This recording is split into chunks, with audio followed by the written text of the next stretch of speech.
Saat semua orang bersulang merayakan kantor baru suamiku, aku justru menemukan bukti kalau bangunan itu adalah rumah untuk perempuan lain.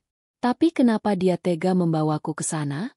Apa selama ini aku hanya istri di atas kertas? Matahari belum sepenuhnya muncul dari balik langit saat Alia berdiri di dapur, menyeduh secangkir teh hangat dengan aroma melati kesukaannya. Di hadapannya, daftar panjang kebutuhan syukuran terpajang di atas meja kayu, lengkap dengan coretan kecil dan catatan tambahan yang ditulis tangan. Setiap huruf di atas kertas itu bukan sekadar rencana, mereka adalah bukti dari cinta, pengabdian, dan kebahagiaan seorang istri yang merasa hidupnya lengkap karena bisa mendampingi suami yang ia cintai sepenuh hati. Hari itu adalah hari istimewa. Raihan, suaminya, telah berhasil membeli sebuah properti baru yang katanya akan dijadikan kantor cabang untuk bisnis propertinya yang kian berkembang. Alia percaya penuh pada setiap kata suaminya. Baginya, Raihan bukan hanya kepala keluarga, tapi juga pahlawan yang telah bekerja keras membangun mimpi mereka bersama. Syukuran harus sempurna, gumam Alia sambil mengaduk tehnya pelan. Aku ingin semua orang tahu seberapa bangganya aku padamu, Mas. Tak butuh waktu lama sampai suara langkah kaki terdengar dari tangga. Raihan turun dengan mengenakan setelan kasual namun tetap rapi. Senyum di wajahnya merekah begitu melihat Alia sibuk mengatur daftar kebutuhan. Kamu belum istirahat, ya? Tanyanya sambil mengecup kening Alia. Alia menggeleng kecil. Aku ingin semuanya siap sebelum hari haji, kita tinggal menghitung hari. Mas, banyak yang harus disiapkan.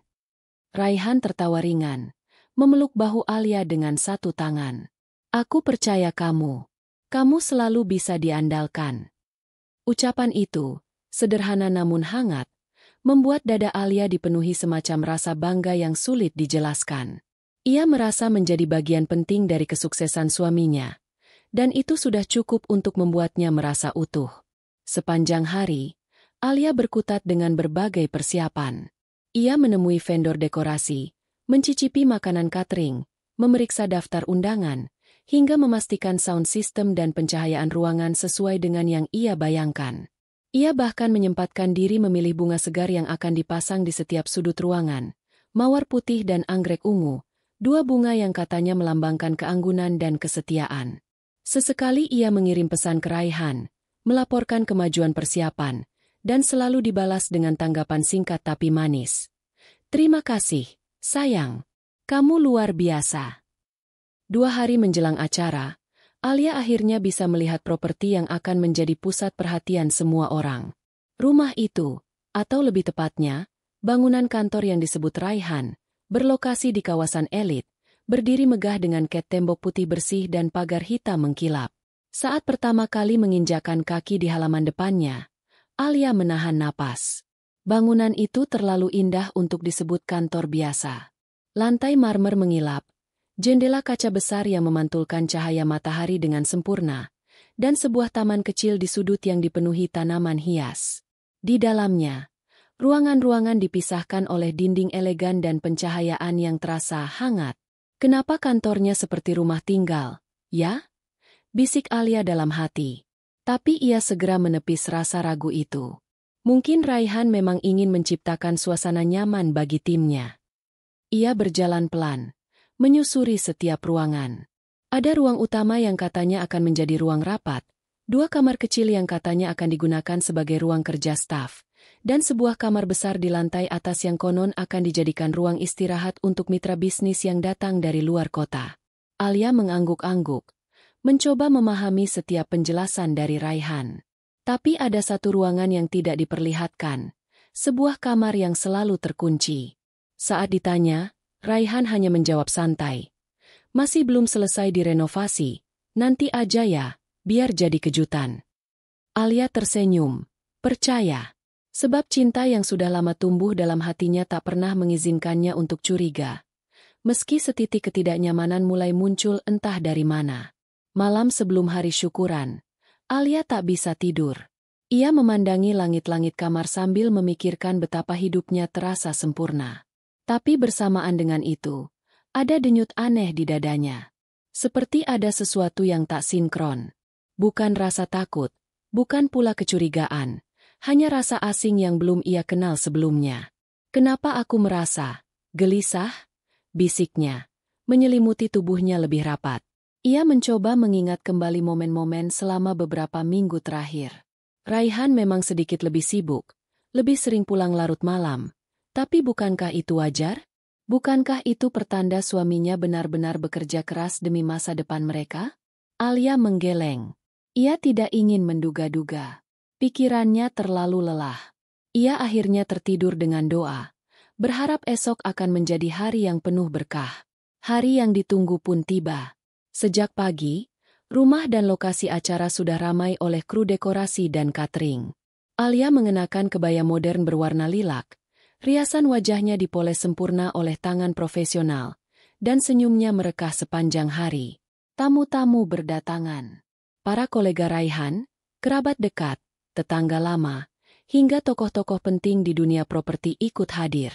Semua memuji keindahan bangunan yang mereka kira sebagai kantor masa depan. Alia menerima semua pujian itu dengan hati yang membuncah. Ini semua berkat Raihan, suaminya yang hebat, suaminya yang selalu bekerja demi keluarga mereka. Saat berada di tengah kerumunan, seseorang menepuk bahunya pelan. Alia menoleh dan melihat seorang wanita tua, tetangga dari kompleks yang bersebelahan dengan properti itu. Rumah ini akhirnya resmi.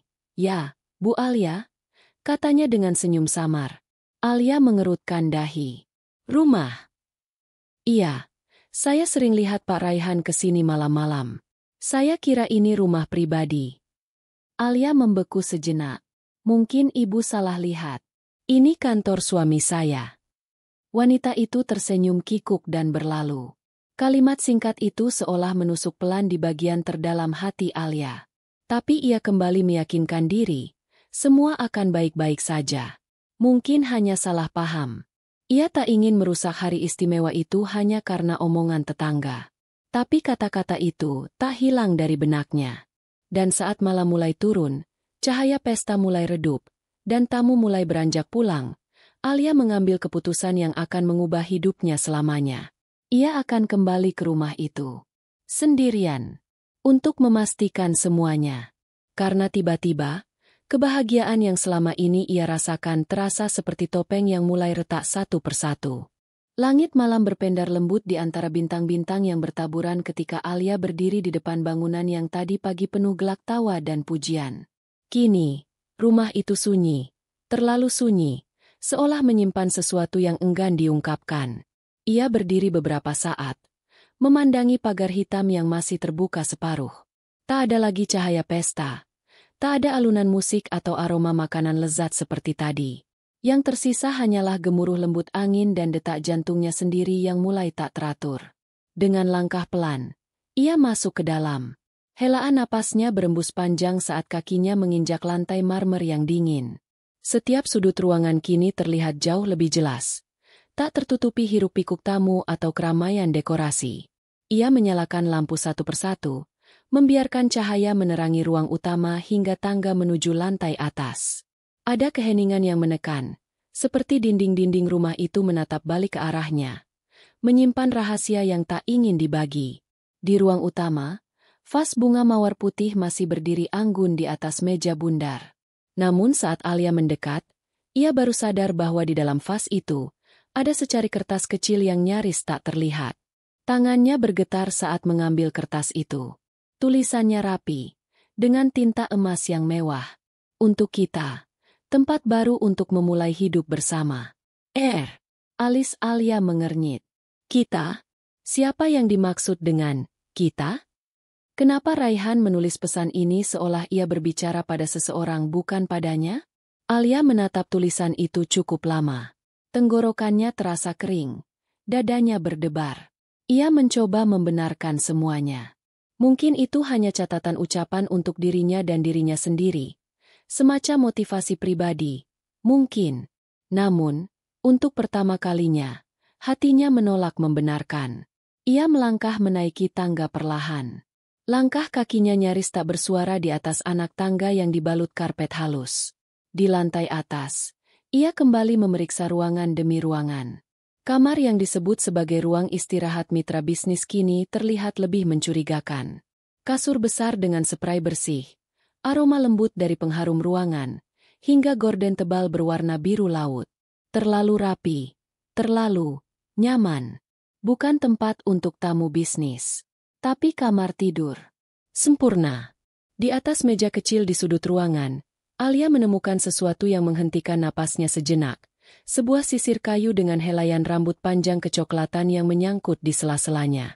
Rambut itu jelas bukan miliknya. Rambutnya pendek, bergelombang, dan hitam legam. Tapi ini, lurus dan terang. Asing. Tangannya melemas. Ia menatap cermin di depan meja rias itu.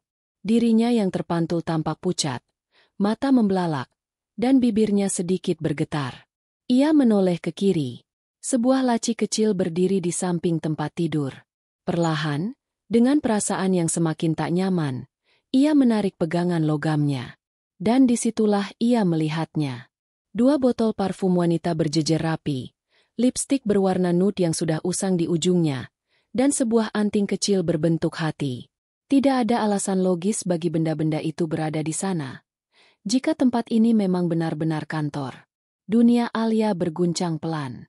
Ia menutup laci itu, lalu terduduk di tepi ranjang, memeluk tubuhnya sendiri seperti seorang anak kecil yang ketakutan dalam gelap. Ia ingin meyakinkan dirinya bahwa semua ini hanya kesalahpahaman. Mungkin rumah ini memang difungsikan ganda, mungkin Raihan belum sempat menjelaskan. Tapi semua itu hanya alasan yang ia ciptakan agar dirinya tidak merasa seperti sedang ditikam dari belakang. Setelah beberapa saat, Alia berdiri dan menyeka air mata yang mulai menggenang di pelupuk mata. Ia tak ingin menangis. Belum. Ia butuh jawaban. Ia menuruni tangga dan menuju ruangan di sisi kanan rumah, yang sebelumnya terkunci. Kali ini, ia mencoba membuka pintunya perlahan. Tak disangka, pintu itu tak lagi terkunci. Pintu terbuka perlahan, mengungkap ruangan yang lebih pribadi dari ruangan lainnya. Di dalamnya ada lemari besar dari kayu jati, lukisan bunga berbingkai emas, dan sebuah sofa empuk dengan selimut tipis terlipat rapi di atasnya. Di atas meja kecil, ada 2 cangkir teh. Satu masih menyisakan sisa minuman berwarna coklat muda, yang lain kosong. Alia melangkah masuk. Matanya terpaku pada figura kecil di dekat lukisan. Ia mendekat. Dan saat ia melihat isi figura itu, napasnya tercekat. Itu bukan foto dia dan Raihan. Itu foto Raihan dengan seorang wanita muda, cantik, berambut coklat lurus, dan mengenakan gaun putih sambil tertawa bahagia di bawah sinar matahari. Foto itu begitu intim, terlalu mesra untuk disebut hanya teman kerja atau rekan bisnis. Alia mundur perlahan. Matanya masih terpaku pada foto itu. Perasaannya seperti direnggut dari dalam dadanya. Dunia yang ia bangun bersama Raihan, cinta yang ia jaga selama ini, seolah runtuh dalam sekejap. Semua lelah, semua pengorbanan, semua keyakinan, hancur tak bersisa. Ia keluar dari ruangan itu dengan langkah gontai. Namun sebelum pergi, ia memutuskan untuk memeriksa satu tempat terakhir, lemari besar di sudut ruang utama. Dengan tangan gemetar, ia membuka pintunya. Di dalamnya, tertata rapi beberapa map dokumen, amplop coklat besar, dan beberapa buku catatan keuangan. Ia menarik salah satu map dan membukanya. Di sana, tertulis rincian transaksi pembelian rumah ini, lengkap dengan tanggal, nama pihak pertama dan kedua, dan nama seorang wanita yang sama sekali asing bagi Alia. Syifa Wulandari. Namanya tidak asing. Alia pernah mendengarnya dalam obrolan singkat di antara staf Raihan. Wanita muda, lulusan luar negeri, disebut-sebut sebagai asisten pribadi Raihan dalam beberapa proyek besar. Lambung Alia seperti ditinju. Ia membuka map berikutnya. Laporan transaksi yang menunjukkan pengeluaran pribadi untuk interior, belanja furnitur, dan pembayaran tagihan bulanan. Semuanya dibebankan ke rekening perusahaan. Tapi lebih dari itu, uang yang digunakan adalah bagian dari dana usaha yang selama ini Alia bantu kelola. Uang yang ia sisihkan dari kebutuhan rumah tangga. Uang yang mereka sepakati akan digunakan untuk pengembangan bersama. Ternyata, Raihan telah menyalahgunakannya untuk membangun kehidupan lain, bersama wanita lain. Alia terduduk di sofa, memeluk semua dokumen itu.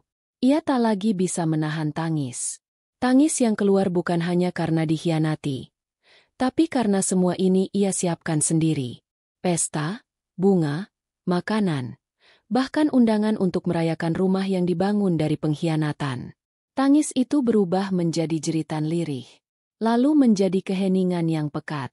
Dan dari keheningan itu, lahir sebuah keputusan. Ia tidak akan tinggal diam. Tidak akan menjadi istri yang hanya menangis dan memaafkan. Tidak lagi. Besok, ia akan pulang ke rumah, mengemas ulang hidupnya, dan bersiap untuk memperjuangkan haknya, harga dirinya. Dan Raihan akan menatap matanya, untuk pertama kalinya, melihat wanita yang tidak lagi menunggu dijelaskan, tapi menuntut kebenaran yang selama ini ditutup rapat olehnya. Pagi itu, matahari seakan enggan menampakkan sinarnya sepenuhnya. Langit tertutup mendung, menyisakan warna kelabu yang menggantung berat di atas kota. Di dalam rumah, Alia duduk di meja makan dengan secangkir kopi yang nyaris tak tersentuh. Aromanya mengepul lembut, tapi lidah dan hatinya sudah mati rasa. Sudah semalaman ia tak tidur. Bayangan demi bayangan berputar dalam pikirannya seperti pusaran air yang tak kunjung tenang. Foto di figura itu, nama di atas dokumen itu, helai rambut asing disisir, semuanya membentuk satu kesimpulan yang tak bisa lagi dibantah. Suaminya telah hidup dalam dua dunia, dan dirinya, selama ini, hanya dijadikan panggung penutup agar kebohongan itu terlihat indah. Tak ada lagi ruang untuk menyangkal. Namun, meski luka itu dalam, Alia tahu, ia tidak boleh gegabah. Tidak boleh hanya menangis, lalu diam, lalu lupa. Tidak seperti itu. Ia butuh kepastian. Butuh kebenaran dari mulut Raihan sendiri. Ponselnya diambil. Ia membuka pesan terakhir dari Raihan, ucapan terima kasih atas pesta kemarin. Tak ada nada bersalah, tak ada kegugupan. Seolah semua berjalan normal. Seolah tak ada yang hancur. Tangannya bergetar. Ia mengetik cepat. Mas, aku ingin bicara. Tapi bukan di rumah. Ajak aku ke rumah kantor itu. Sekarang. Pesan terkirim. Tak sampai 2 menit. Balasan masuk. Kenapa harus ke sana? Ada apa? Alia menarik napas panjang. Aku cuma ingin lihat lagi. Ada yang belum selesai. Raihan membalas lebih lambat kali ini. Nanti siang. Ya, aku jemput. Alia menggenggam ponselnya erat. Kali ini, bukan sekadar ingin melihat lagi. Ia ingin melihat reaksi Raihan ketika mata mereka bertemu. Ia ingin tahu seberapa dalam laki-laki itu bisa berbohong, bahkan di hadapan istri yang telah memberikan segalanya. Mobil Raihan berhenti tepat di depan rumah. Ia turun dengan senyum yang dibentuk sempurna, seperti tidak ada apa-apa yang terjadi kemarin. Mengenakan kemeja putih bersih dan jam tangan mahal yang biasa dipakainya saat bertemu investor, ia tampak rapi, percaya diri, dan munafik. Alia menaiki mobil tanpa banyak bicara. Di sepanjang perjalanan, Raihan mencoba mencairkan suasana dengan obrolan ringan. Acaranya kemarin luar biasa. Banyak yang muji kamu. Loh, bahkan Pak Anton bilang dekorasinya elegan banget. Katanya kamu cocok jadi wedding planner. Alia hanya menoleh singkat dan tersenyum hambar. Oh ya. Suaranya datar.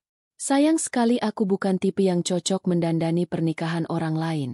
Pernikahanku sendiri saja berantakan. Raihan tertawa kecil, tak menyadari maksud dari kalimat itu. Ah, kamu ini, bisa aja. Mobil melaju pelan menuju kawasan elit yang sama. Sepanjang perjalanan, Alia memerhatikan cara Raihan menggenggam kemudi. Tenang, mantap, tanpa ragu. Pria ini memang terlatih menyembunyikan apapun. Tapi kali ini, Alia tidak akan membiarkannya lolos. Sesampainya di rumah kantor, Raihan memarkir mobil dan membuka pagar dengan remote. Masuk duluan aja. Aku mau cek sesuatu di bagasi. Alia tidak menjawab. Ia masuk rumah dengan langkah tenang, langsung menuju ruang utama yang kemarin menjadi tempat para tamu berkumpul. Ruangan itu kini kosong. hanya menyisakan beberapa hiasan bunga yang sudah layu. Tak lama, Raihan menyusul. Jadi, kamu mau lihat apanya? Alia membalikkan badan. Semuanya. Ia menatap suaminya dalam-dalam. Mulai dari ruangan ini, sampai ruangan paling atas. Aku ingin tahu, kenapa kamu memilih tempat ini sebagai kantor? Kenapa tidak ruko? Atau gedung? Kenapa rumah, yang begitu nyaman, bahkan terlalu nyaman? Raihan tertawa pelan. Ya, biar suasananya beda. Biar klien betah. Klien? Alia menyeringai tipis. Apa semua klien kamu juga suka sisir perempuan? Atau parfum wanita yang disimpan di kamar lantai atas? Senyum Raihan memudar. Ia menatap Alia beberapa detik, sebelum tertawa kecil. Kali ini lebih gugup. Kamu mulai curiga ya? Sayang, itu cuma properti contoh. Aku pakai buat simulasi, biar klien tahu konsep rumahnya bakal kayak apa. Simulasi? Suara Alia meninggi sedikit, namun tetap terkendali. Simulasi rumah? Tapi kenapa ada dokumen kepemilikan yang atas nama kamu dan Syifa Wulandari? Raihan terdiam. Untuk pertama kalinya sejak pagi itu, ekspresi wajahnya berubah. Panik. Matanya berkedip cepat. Dan tangannya secara refleks menyentuh bagian belakang lehernya. Dari mana kamu tahu itu?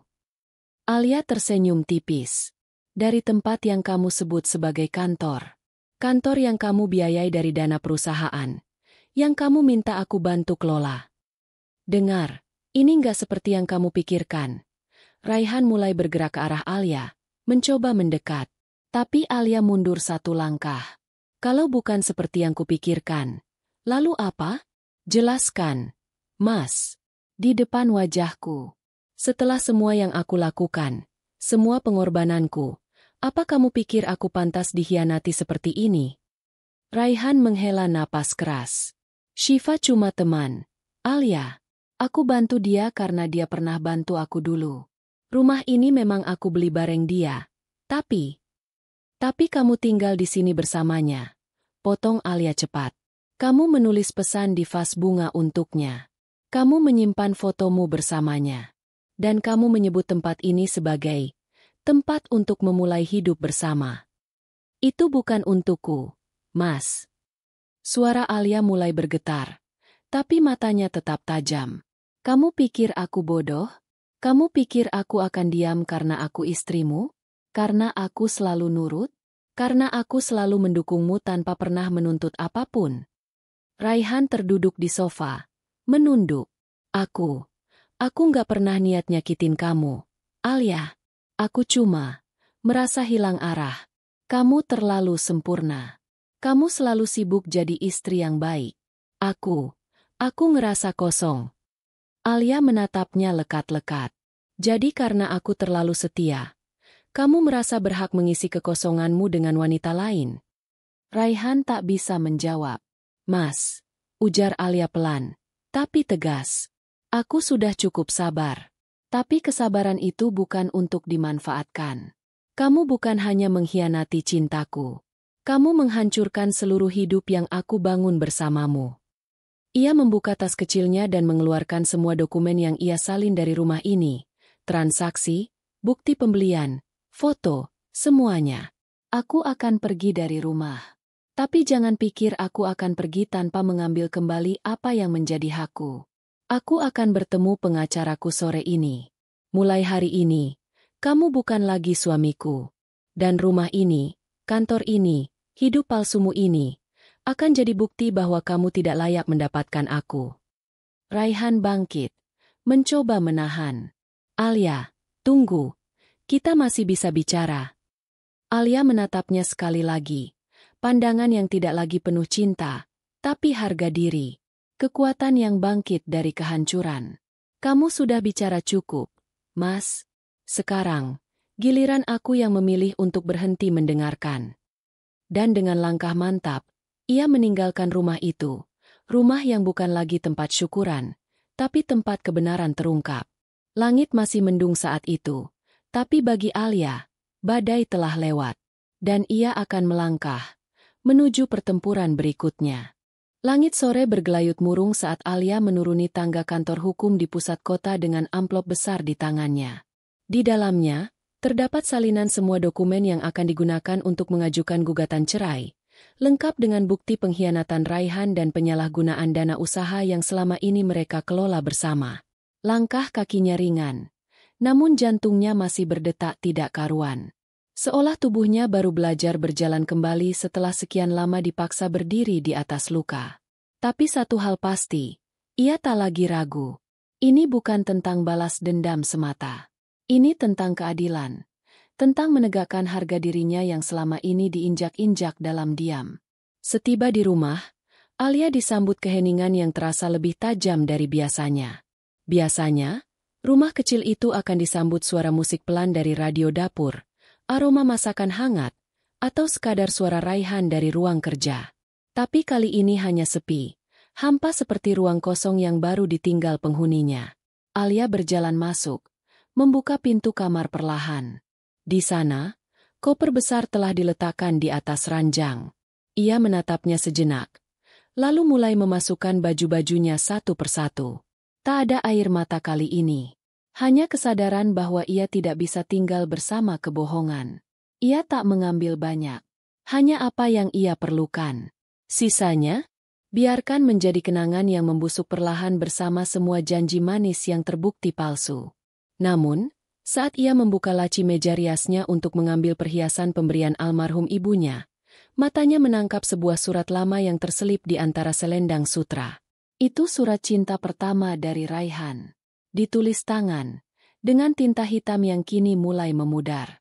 Alia membacanya perlahan, dan tiap kalimat terasa seperti ironi yang menyayat. Kata-kata tentang kesetiaan, mimpi bersama, janji untuk saling menjaga sampai tua. Semua itu kini tak lebih dari lelucon pahit. Ia meremas surat itu, lalu membuangnya ke tempat sampah tanpa ragu. Tak lama kemudian, suara pintu depan terbuka. Langkah berat terdengar memasuki rumah. Raihan pulang. Alia tidak terkejut. Ia sudah menyiapkan segala kemungkinan. Ia berdiri, menghadap pintu kamar dengan punggung tegak. Ketika Raihan muncul di ambang pintu, tatapan mereka bertemu dalam diam. "Kita perlu bicara," kata Raihan cepat. Alia tak bergeming. "Kita sudah bicara. Sekarang tinggal kamu hadapi konsekuensinya." Raihan menarik napas kasar. "Jadi, kamu benar-benar mau cerai? Harusnya kamu bertanya itu sebelum memutuskan tinggal bersama perempuan lain." "Alia, dengar dulu. Aku memang salah. Tapi kamu nggak bisa tiba-tiba ambil semua keputusan sendiri. Kita ini suami istri. Kita harusnya saling memberi ruang." Alia melangkah maju. "Ruang? Ruang seperti apa, Mas? Ruang yang kamu isi dengan Syifa? Ruang yang kamu penuhi dengan rahasia? Ruang yang aku rawat siang malam, tapi kamu isi dengan kebusukan?" Wajah Raihan mengeras. "Jangan bawa-bawa Syifa di sini. Masalah kita bukan cuma tentang dia." Alia mendengus. "Benar. Masalah kita bukan cuma dia. Masalah kita adalah kamu merasa punya kuasa atas semua. Atas aku. Atas uang kita. Atas hidupku." Raihan berjalan mendekat. Suaranya mulai meninggi. "Jangan bikin semua ini rumit. Aku sudah bilang aku minta maaf." "Maaf?" Suara Alia kini meninggi. Matanya memerah. "Kamu pikir, maaf, bisa menghapus semua ini? Tahun-tahun yang aku lewati untuk membangun rumah tangga kita? Setiap kali aku diam, kamu pikir aku lemah. Setiap kali aku memaafkan, kamu pikir aku bodoh. Tapi tidak, Mas. Kali ini tidak." Raihan memalingkan wajah. Ia tahu, semua kata-katanya tak lagi memiliki daya. Alia mengambil koper dan tasnya. Ia berjalan menuju pintu depan tanpa menoleh. Raihan menghalangi pintu. "Kamu mau kemana?" "Keluar dari penjara yang kamu ciptakan." Raihan menatapnya. Sejenak tampak seperti ingin menarik kembali semua yang telah terjadi. Tapi di matanya, tak ada penyesalan tulus. Hanya ketakutan kehilangan kendali. Alia menunduk sedikit, menatap kakinya sendiri, lalu mengangkat wajahnya dengan tatapan yang dingin tapi tegar. Aku akan bertarung, Mas. Bukan untuk kamu, tapi untuk diriku sendiri. Dan jangan pernah mengira aku akan diam kalau kamu coba menyentuh hak-hakku. Raihan akhirnya mundur. Dan Alia melangkah keluar dari rumah itu untuk terakhir kalinya sebagai istrinya. Ia menumpang di rumah sahabat lamanya, Rika, seorang wanita mandiri yang pernah mengalami luka yang hampir sama. Saat Alia datang dengan wajah lelah, Rika hanya memeluknya tanpa banyak tanya. Malam itu, mereka duduk di teras bersama secangkir teh dan angin malam yang menyapu pelan rambut mereka. Aku iri sama kamu dulu, Li, ucap Rika sambil menatap langit. Kamu kelihatan punya hidup sempurna. Suami sukses, rumah bagus, wajah selalu bahagia. Alia tersenyum pahit. Ternyata semua itu hanya bungkus. Rika menoleh. Sekarang kamu bebas. Dan luka itu, suatu saat akan jadi tameng terkuatmu. Alia mengangguk. Ia tak tahu kemana langkah berikutnya akan membawanya. Tapi satu hal pasti, ia tak akan pernah kembali pada masa lalu yang merendahkannya. Keesokan harinya, ia mengurus pengajuan cerai secara resmi. Dalam proses itu, ia menyewa seorang pengacara perempuan yang dikenal tegas dan berpihak pada korban kekerasan rumah tangga, baik secara fisik maupun emosional. Bersama pengacara itulah, Alia mulai menyusun strategi. Ia punya bukti, ia punya saksi, ia punya tekad. Namun, seperti luka yang belum sepenuhnya sembuh, gosip mulai beredar. Teman-teman lama mulai bertanya pelan-pelan, kerabat menatap sinis, dan bahkan beberapa orang di lingkungan rumah lamanya mulai berbisik di belakangnya. Alia kabarnya ninggalin Raihan, padahal suaminya sukses, baik. Katanya karena cemburu buta. Wanita mana sih yang bisa puas? Alia mendengar semuanya. Ia diam, tapi setiap bisikan itu menambah api dalam dirinya. Sampai pada suatu malam, ia memandangi rumah kontrakan kecil yang kini ia tinggali, jauh dari kemewahan rumah lamanya. Ia menatap dirinya di cermin. Rambutnya tak seindah dulu, wajahnya tampak lelah, namun sorot matanya lebih hidup dari sebelumnya. Bukan karena luka itu hilang, tapi karena ia memilih tidak lagi menguburnya. Dan di balik jendela kecil di kamar kontrakan itu, ia melihat bayangan masa depannya sendiri, berdiri tegak, menatap balik padanya dengan keyakinan yang mulai tumbuh kembali. Alia menatap selembar surat panggilan mediasi dari pengadilan agama yang baru saja diserahkan oleh kurir. Tangannya menggenggam kertas itu erat, sementara dadanya bergemuruh antara ketegangan dan tekad. Raihan tetap menginginkan mediasi, gumamnya pelan. Rika, sahabatnya yang duduk di meja makan sambil menyeruput kopi, menoleh. Jangan percaya alasan klise. Mediasi itu cuma formalitas. Bisa jadi dia lagi siapin siasat. Alia mengangguk. Ia tahu Raihan bukan tipe pria yang rela kehilangan muka di hadapan publik. Ia tak pernah benar-benar meminta maaf, hanya berusaha menjaga citra. Bagi Raihan, semuanya tentang kontrol, reputasi, dan menang. Malam itu, Alia membuka laptopnya. Ia menulis catatan pribadi, sesuatu yang belum pernah ia lakukan sejak awal pernikahan.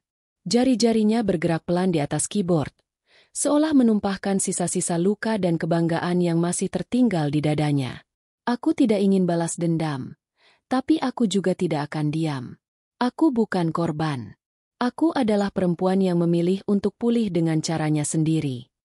Hari mediasi tiba. Alia mengenakan setelan sederhana warna krem. Wajahnya dipulas tipis, rambutnya disisir rapi. Bukan untuk pamer, tapi karena ia ingin Raihan tahu, dirinya belum hancur. Di ruang mediasi, Raihan sudah menunggu dengan jas abu-abu dan senyum palsu yang sangat ia kenal. Di sampingnya, Syifa duduk manis dengan ekspresi menyebalkan seolah datang ke undangan pesta, bukan proses hukum. Lama nggak ketemu, ya, ucap Raihan sok ramah, saat Alia duduk di hadapannya. Alia membalas dengan tatapan datar. Aku kemari bukan untuk ngobrol. Mediator datang tak lama kemudian, menyilakan mereka memulai. Bu Alia, Apakah Anda masih ingin mempertahankan rumah tangga ini? Tanya mediator. Alia menatap lurus ke depan.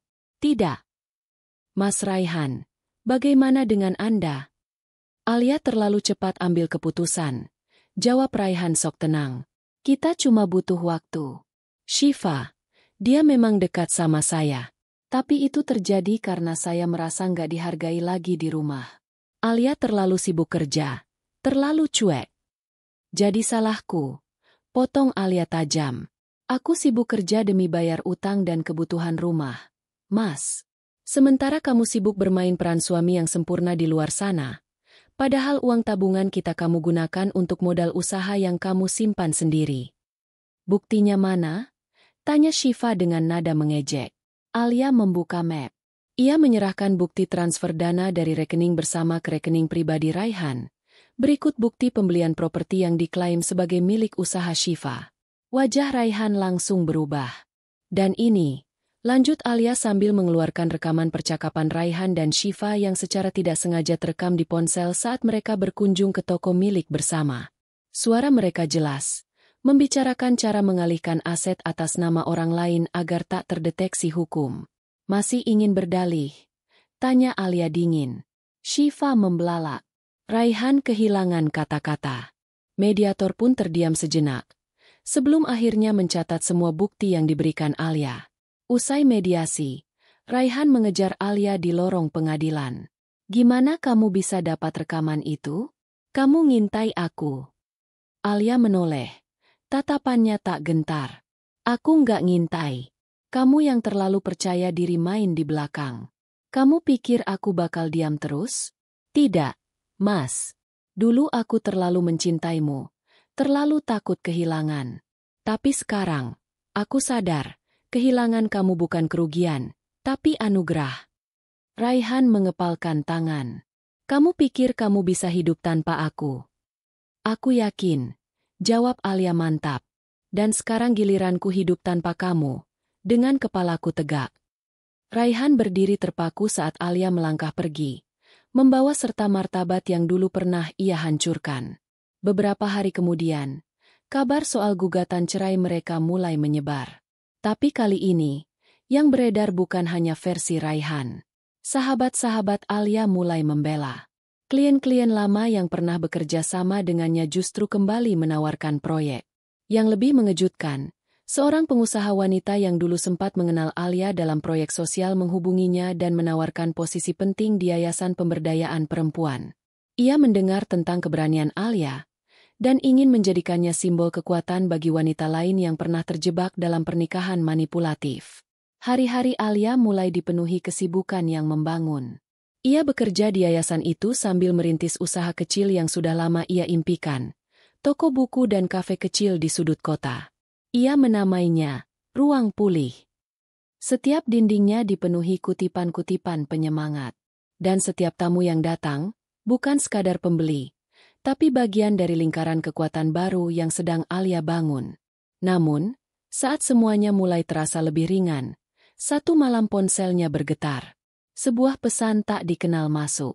Alia, hati-hati. Raihan berencana menggugat balik dan menyerang reputasimu lewat media. Dia nggak mau kalah begitu saja. Alia menggenggam ponselnya erat. Ketakutan lama sempat muncul. Tapi kali ini, ia tak akan mundur. Ia berdiri di depan jendela kamar sewanya.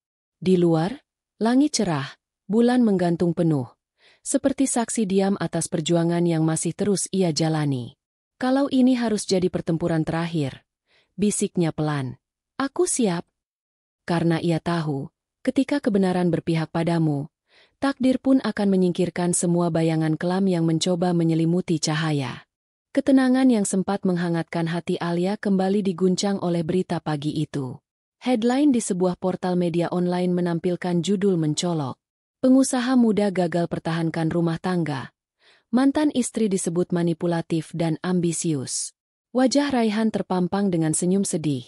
Seolah dirinya adalah korban utama dalam cerita yang sudah lama kehilangan kebenaran. Isi artikelnya jelas menggiring opini. Alia digambarkan sebagai perempuan dingin, tak pernah mendukung suaminya, terlalu fokus mengejar karir, dan menciptakan rumah tangga penuh tekanan. Tak hanya itu, artikel itu juga menyisipkan kesaksian anonim yang diduga berasal dari Syifa, menyebutkan bahwa Alia sering menghina Raihan dan menolak hubungan intim selama menikah. Tuduhan itu menusuk lebih dari sekadar harga diri. Ia merobek luka lama yang telah Alia rawat dengan susah payah. Rika langsung meneleponnya. "Alia, kamu harus balas. Ini fitnah murahan. Kamu nggak boleh diam." Alia hanya menarik napas panjang. Matanya menatap kosong ke layar ponsel yang terus menampilkan notifikasi dari orang-orang yang mengenalnya. Sore harinya, seorang relawan dari yayasan mendatangi Alia dengan raut cemas. "Maaf, Mbak, beberapa media mulai menghubungi kami. Mereka mempertanyakan kelayakan Mbak Alia sebagai representasi perempuan tangguh. Jadi aku mulai dianggap masalah ya?" Lirih Alia. "Bukan begitu. Kami percaya sama Mbak. Tapi kami juga harus jaga citra yayasan. Mbak butuh jeda dulu." Itu kalimat yang sama seperti pemecatan tak resmi. Alia mengangguk pelan. Matanya terasa panas. Tapi ia tahan. Ia tidak mau menangis. Bukan kali ini. Malam itu, ia duduk di sudut, ruang pulih. Lampu temaram menyinari meja kayu tempat ia biasa menulis. Tapi malam ini ia tak menulis. Ia hanya diam, mendengarkan detak jam dan suara nyaring luka yang mulai kembali membisik di kepala. "Kenapa kamu diam, Alia?" bisik hatinya sendiri. "Kenapa kamu biarkan mereka bentuk wajahmu dari kata-kata mereka?" Hingga akhirnya ia membuka laptop.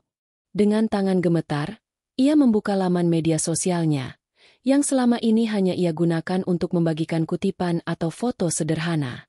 Tapi malam itu berbeda. Ia mengetik, menulis, dan membuka semuanya. "Namaku Alia. Dulu aku istri Raihan. Ya, mungkin kalian sudah baca berita tentangku.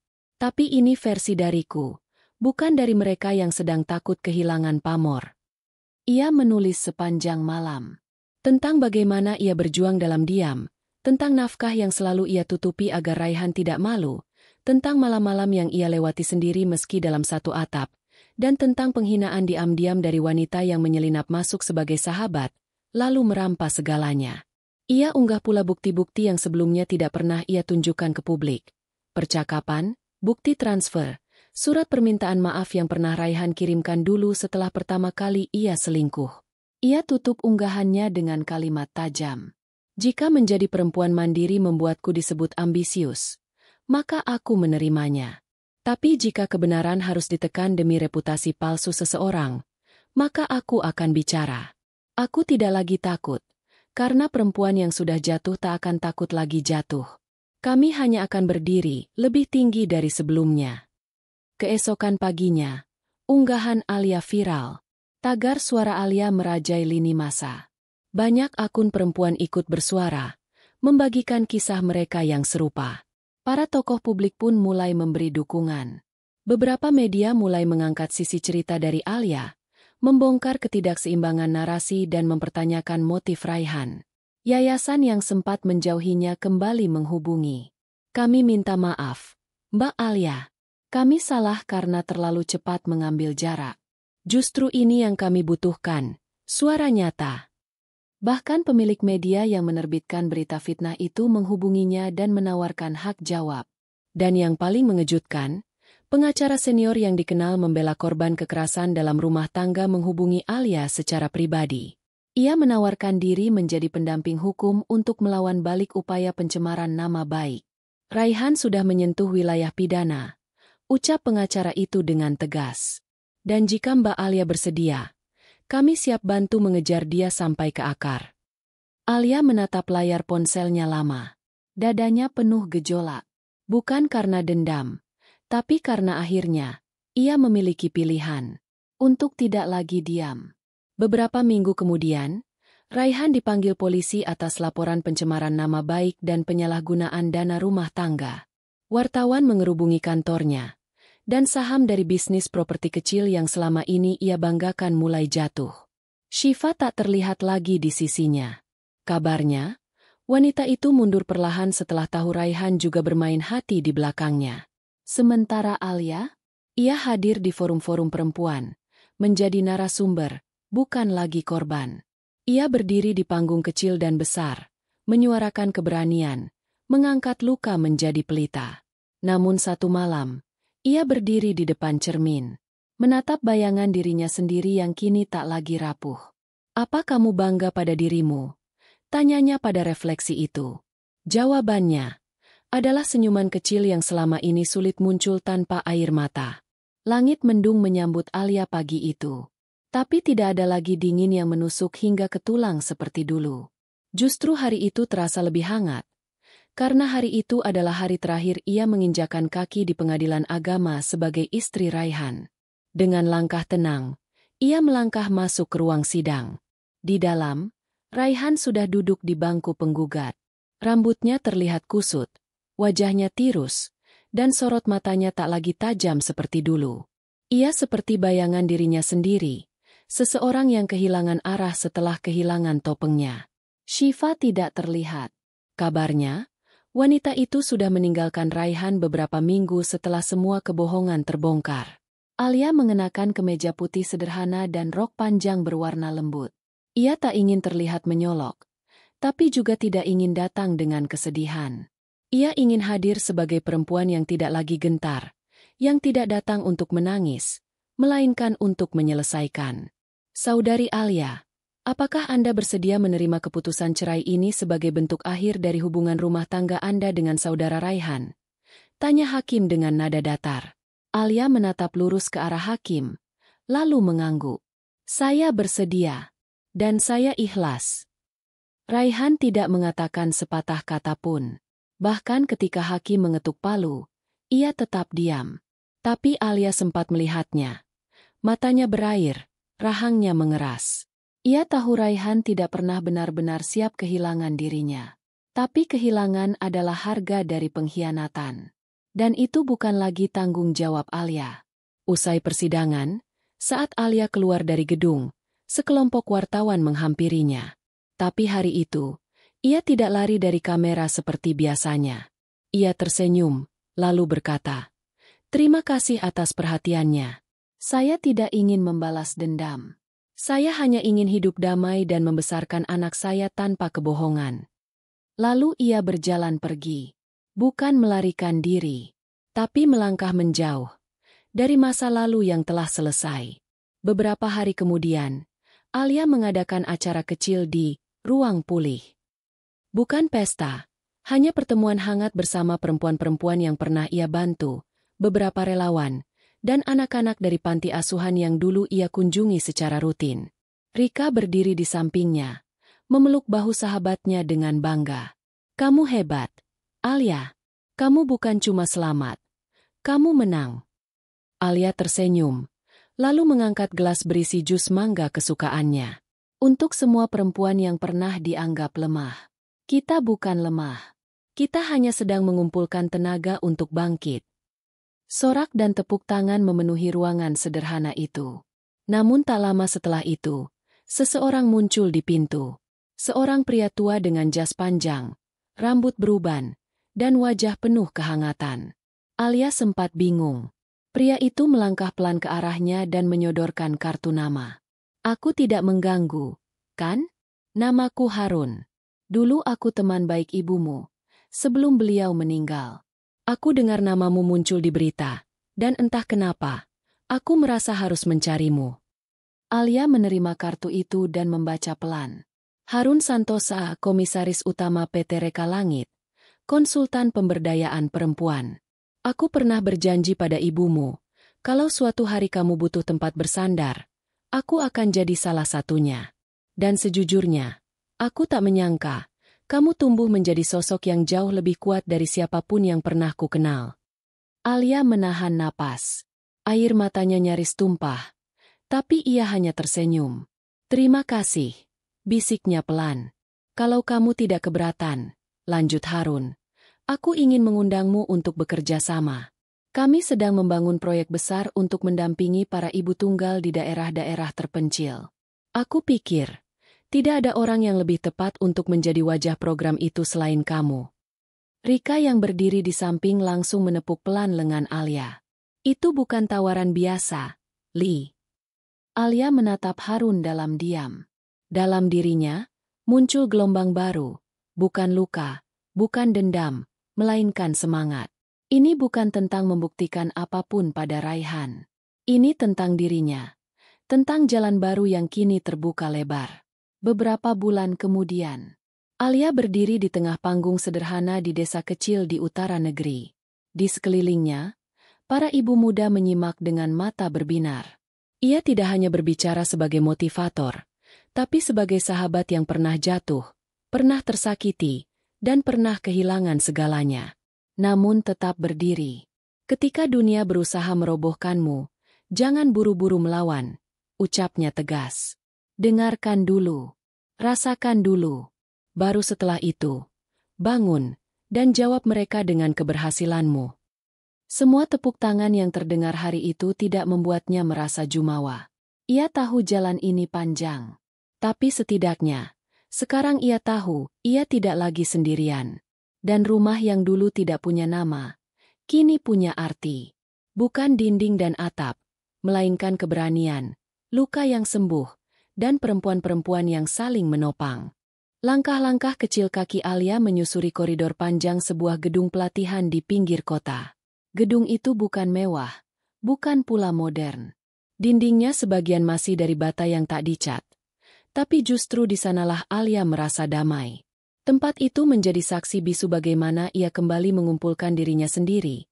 Satu keping demi satu keping yang dulu dihancurkan oleh kebohongan dan pengkhianatan.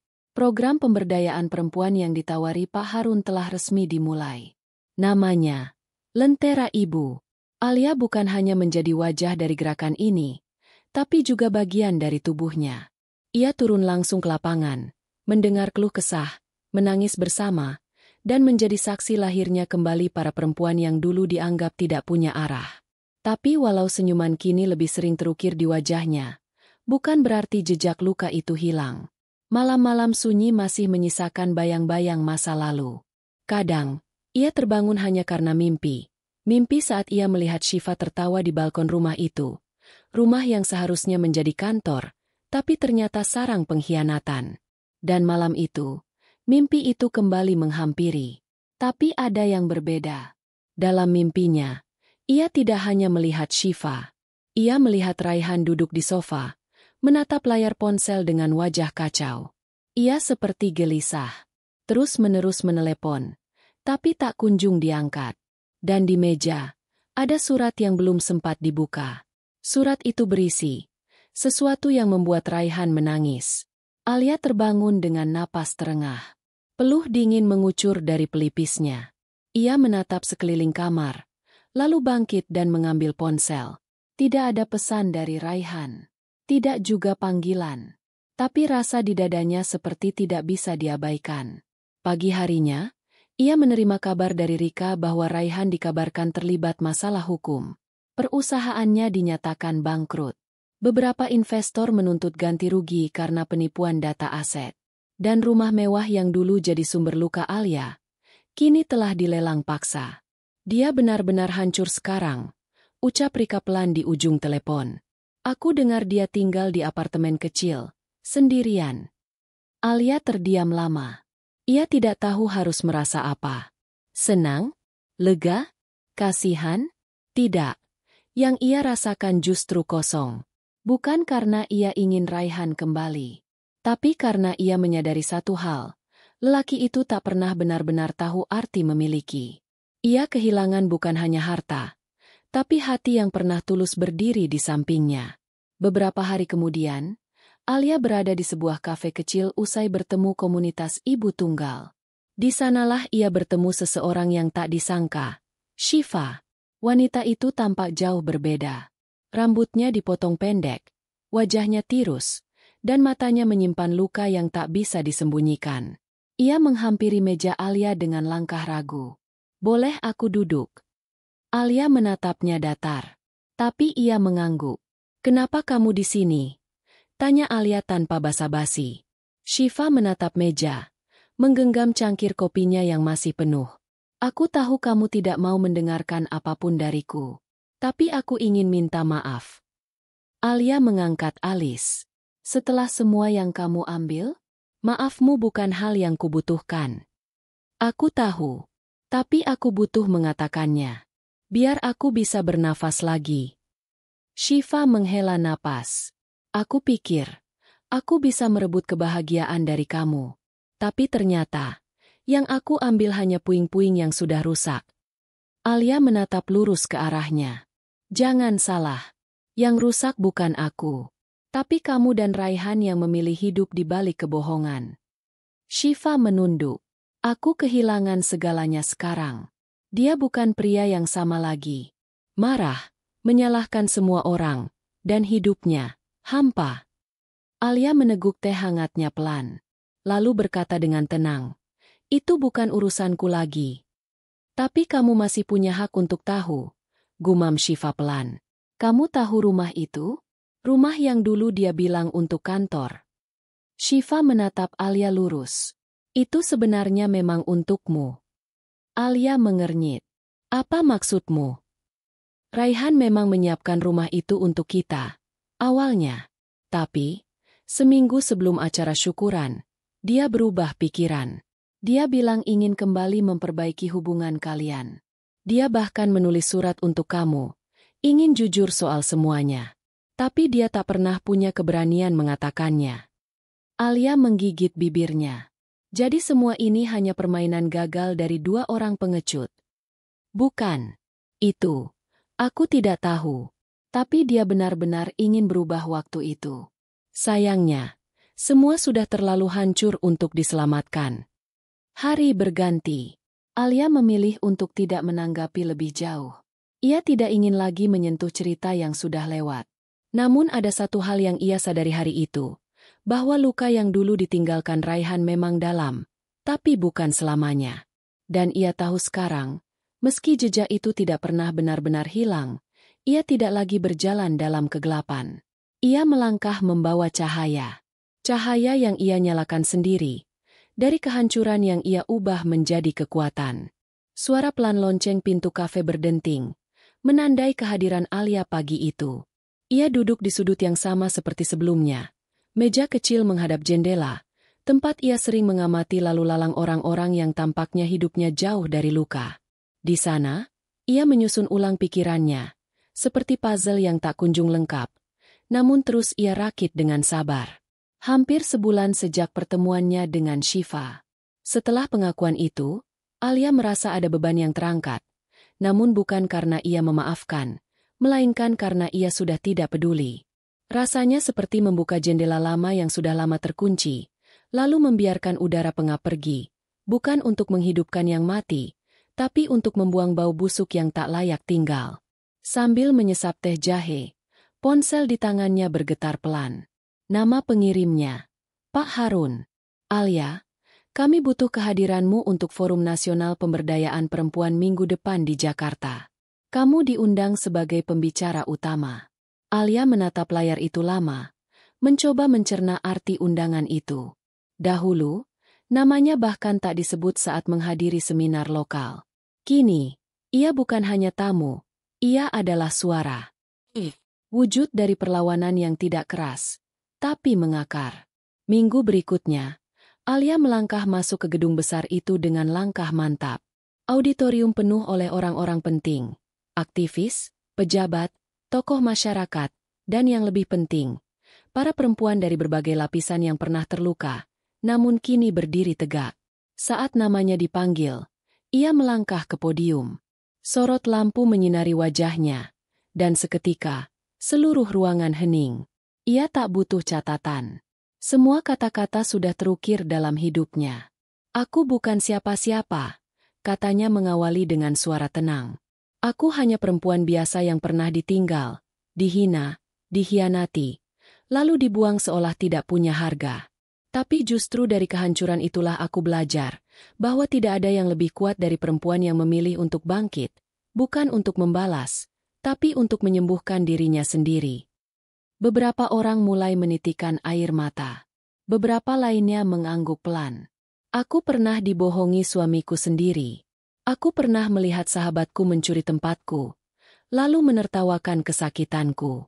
Tapi hari ini, aku bersyukur. Karena jika bukan karena mereka, aku tidak akan sampai ke sini. Aku tidak akan tahu bahwa di balik kehancuran, Tuhan menyelipkan panggilan untuk membangun ulang diriku dengan cara yang lebih indah. Tepuk tangan menggema.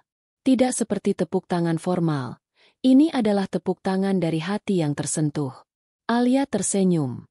Bukan karena ia merasa hebat, tapi karena ia tahu, ia sudah sampai di tempat yang seharusnya. Sepulang dari acara itu, Alia dihubungi oleh seorang produser stasiun televisi nasional. Mereka ingin mengangkat kisahnya dalam program dokumenter bertema perempuan pelita negeri. Ia diberi pilihan, menjadi narasumber, atau menjadi pembawa acaranya sendiri. Rika yang kini menjadi sahabat sekaligus manajer pribadinya tertawa saat menyampaikan kabar itu.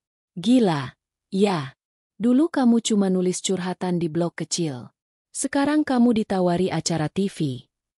Alia tersenyum. Dulu aku cuma pengganti sofa kosong di rumah itu. Sekarang aku bahkan tidak butuh panggung untuk didengar. Rika mendekat, menggenggam tangannya. Kamu mau ambil tawaran itu? Alia menatap jauh keluar jendela. Langit tampak biru bersih. Ia tahu keputusan ini bukan sekadar soal karir. Ini adalah pintu besar yang terbuka sendiri, bukan karena ia mengetuk dengan kekerasan, tapi karena dunia akhirnya mengakui perjuangannya.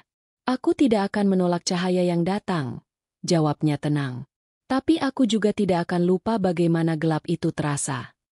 Beberapa hari sebelum syuting pertama, Alia menerima surat kiriman ke rumah. Di amplop putih itu tertulis nama pengirim, Raihan. Untuk sesaat, tangannya gemetar. Ia membuka perlahan, dan membaca tulisan tangan yang dulu sangat ia kenal. Alia, aku tidak berharap dimaafkan. Tapi aku ingin kamu tahu, bahwa aku menyesal bukan karena kehilangan semuanya. Tapi karena aku terlalu buta hingga tidak melihat bahwa aku sudah memiliki segalanya saat bersamamu. Semoga kamu menemukan kebahagiaan yang tidak bisa kuhadirkan. Dan jika suatu hari kamu melihatku di jalan, kamu tak perlu menunduk. Aku akan menunduk terlebih dahulu. Alia melipat surat itu, memasukkannya kembali ke dalam amplop. Ia tidak menangis. Ia hanya tersenyum, senyum yang tidak penuh emosi, tapi penuh pengertian. Terkadang, orang baru sadar betapa berharganya sesuatu saat mereka sudah tak bisa menjangkaunya. Hari berganti. Malam menjelang. Alia duduk di balkon rumahnya yang baru. Rumah kecil, tapi penuh makna. Di sampingnya ada Rani, seorang ibu muda yang baru saja bergabung dalam komunitas Lentera Ibu, menggandeng anaknya yang tertidur. Kamu percaya takdir, Mbak? Tanya Rani pelan. Alia menatap langit. Lalu menjawab, aku percaya bahwa luka bisa jadi jalan pulang. Asal kita berani melangkah melewatinya. Dan malam itu, untuk pertama kalinya, Alia merasa hidupnya bukan lagi cerita yang menyakitkan. Tapi kisah yang pantas diceritakan ulang, bukan karena luka yang ia dapatkan, tapi karena keberanian yang ia pilih. Alia berdiri di hadapan cermin besar di ruang rias stasiun televisi itu. Rambutnya ditata rapi. Pulasan make-up sederhana namun anggun menegaskan raut wajah yang kini jauh lebih tegar. Gaun putih gading yang dikenakannya menyatu dengan pancaran ketenangan yang terpancar dari mata coklatnya. Tapi hari itu, ia bukan sekadar tampil untuk syuting. Hari itu, ia akan membuka lembaran baru yang sama sekali belum pernah ia bayangkan. Bukan sebagai istri siapa-siapa, bukan sebagai korban siapapun, tapi sebagai dirinya sendiri. Sepenuhnya.